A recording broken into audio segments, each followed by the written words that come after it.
I'll never forget the moment my life changed. It wasn't in a boardroom or at some expensive seminar. It happened on a crowded city bus on an ordinary Tuesday afternoon. I was scrolling through my phone, checking my bank account for the 100th time that day, feeling that familiar knot of anxiety in my stomach. I had a decent job, but somehow I was always broke by the end of the month. And if you're watching this, you probably know exactly how that feels.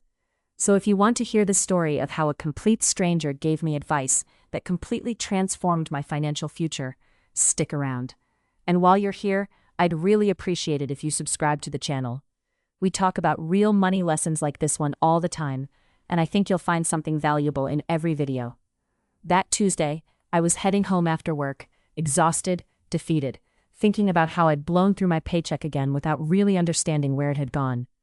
A woman sat down next to me. She was in her 50s, wearing casual athleisure, had this calm, purposeful energy about her. She didn't seem rushed or stressed like most commuters.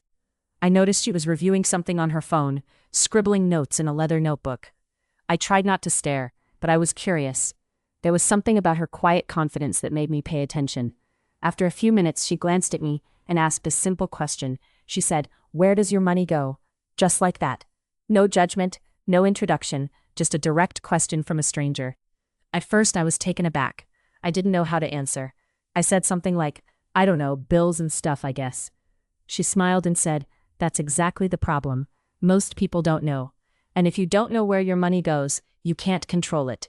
She then asked if I had ever tracked my spending for a single month. I hadn't. She explained that this was step number 1. She told me that awareness comes before change. You can't fix what you don't measure. This sounds so simple, but it absolutely blew my mind.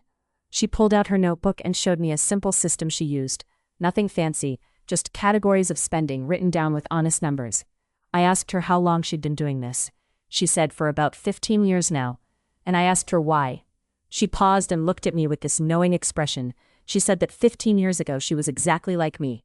Confused, stressed, and completely in the dark about her own finances. Someone gave her similar advice, and she decided to actually implement it. That decision changed everything. She went on to explain the power of compound interest, but not in the way a textbook would describe it. She told me a story. She said that when she started tracking her spending and cutting unnecessary expenses, she found about $300 per month that she could redirect. $300 doesn't sound like much, right? But she committed to investing that amount every single month for 15 years. She showed me a rough calculation on her phone. That $300 per month had grown into over $70,000 because of compound returns. I was stunned. She told me that the math doesn't lie. Small, consistent actions create enormous results over time, but you have to start. Most people never start because they think they need to save thousands to make a difference. That's the lie that keeps people broke. The truth is that small beginnings lead to big endings if you're patient and consistent. Then she said something that really stuck with me. She said, "Your 20s and 30s are your superpower. Time is your biggest asset right now, and you're wasting it by not paying attention. Every year you wait to start investing is a year of compound growth you can never get back." This hit me hard because I was in my late 20s at the time, and I realized I'd already wasted several years of growth. She then talked about the importance of automating your savings. She explained that willpower is limited. You can't rely on yourself to make good financial decisions when you're tired, stressed, or tempted. Instead, you should set up automatic transfers the day you get paid, before you even see the money. Pay yourself first, she said. That phrase stuck with me. Everyone else is in line to get your money. Your landlord, your credit card companies, the streaming services. If you don't pay yourself first, you'll never build wealth. I asked her about debt, because I had some credit card debt that was weighing on me. She gave me practical advice. She said that high-interest debt is like a hole you're digging yourself into. Every month you don't pay it off, the hole gets deeper. The priority should be to stop digging and then climb out. She recommended that I list all my debts, ordered by interest rate, and attack the highest interest rate first while making minimum payments on the others. This strategy is called the avalanche method, though she didn't use that term. Then she asked me about my emergency fund. I didn't have one. She explained that an emergency fund is not optional. It's essential. Without one, any unexpected expense would send you into debt or force you to use a credit card. She said that if I didn't have an emergency fund, I was always one car repair or medical bill away from financial disaster. She recommended I save at least $1,000 as a starter emergency fund, then work up to 3 to 6 months of expenses. We talked about investing too.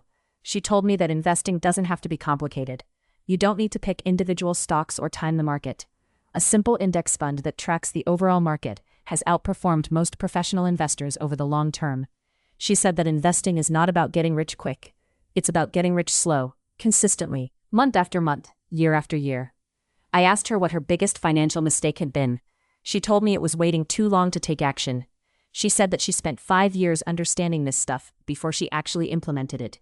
5 years of her life where compound interest could have been working in her favor, but wasn't. She made a commitment to never let that happen again, and she was passing that wisdom on to me. As my bus stop approached, I felt like I'd just attended the most valuable financial class of my life, and it had been free. I asked her for her contact information, but she declined. She said that she wasn't interested in being a financial advisor. She was just passing on what she'd learned because she believed in paying it forward. She told me to implement what she'd shared and to pass it on to others when I could. I got off that bus a different person. Over the next few months, I implemented everything she'd told me. I tracked my spending. I found areas where I could cut back. I set up automatic transfers to an investment account. I paid down my credit card debt. I created an emergency fund. And I opened a simple index fund investment account and committed to regular contributions. It's been 5 years since that conversation, and my financial life is unrecognizable compared to where it was. I'm no longer living paycheck to paycheck. I have a substantial emergency fund. I'm on track to retire decades earlier than I would have if I'd stayed on my previous path. And I've helped several friends and family members implement these same principles. The advice wasn't revolutionary or complicated. It was just practical, honest, and delivered by someone who had lived it. The real lesson was about taking action. Anyone can read about personal finance online, but very few people actually implement what they learn.